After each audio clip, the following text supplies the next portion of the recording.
राजस्थान के एक छोटे से गांव सुदरपुर में एक विशाल बरगद का पेड़ था। लोग कहते थे कि उस पेड़ के पास रात में कोई नहीं जाता क्योंकि वहां एक चुड़ैल रहती है।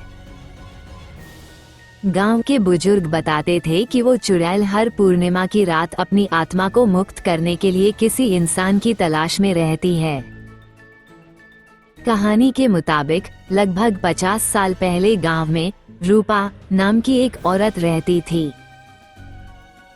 वह बहुत खूबसूरत थी, लेकिन उसकी सास नंद ने उसे जादू टोने के आरोप में मार डाला। कहते हैं कि मरने से पहले रूपा ने कसम खाई थी कि वो हमेशा उस गांव में बदला लेने के लिए भटकती रहेगी। गांव वाले बताते थे कि अगर कोई रात को बरगद के पास जाता तो वो वापस नहीं लौटता। कई बार लोगों ने रात में रोने और चीखने की आवाजें सुनी। जानवर भी उस पेड़ के पास जाने से डरते थे।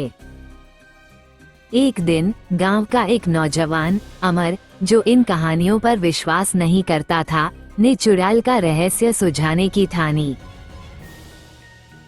गांव वालों ने उसे रोका, लेकिन अमर ने उनकी बात नहीं मानी।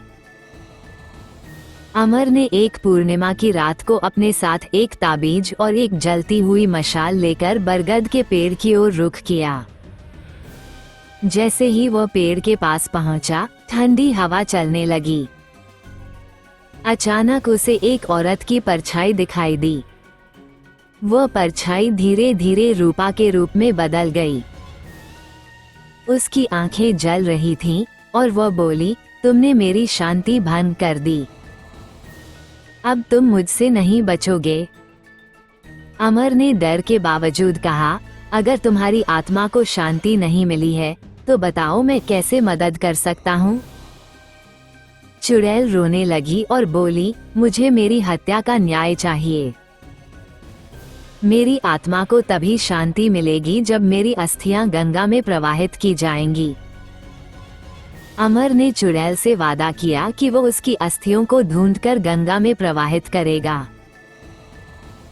अगले दिन गांव के बुजुर्गों की मदद से अमर ने पुरानी हवेली से रूपा की अस्थियां खोज निकाली और उन्हें गंगा में प्रवाहित कर दिया। जैसे ही अमर ने अस्थियां प्रवाहित की, एक उजली रोशनी आसमान में उठी और रूपा की आत्मा ने अमर को धन्यवाद दिया। उस दिन के बाद गांव का बरगद का पेड़ एक साधारण पेड़ बन गया। गांव वाले आज भी अमर की हिम्मत और रूपा की आत्मा को शांति दिलाने के लिए उसे याद करते हैं। पुरानी कहानियों में छुपे सच को जानने के लिए हिम्मत और समझदारी की जरूरत होती है। डर से भागने के बजाय उसका सामना करना चाहिए। ये कहानी कैसी लगी?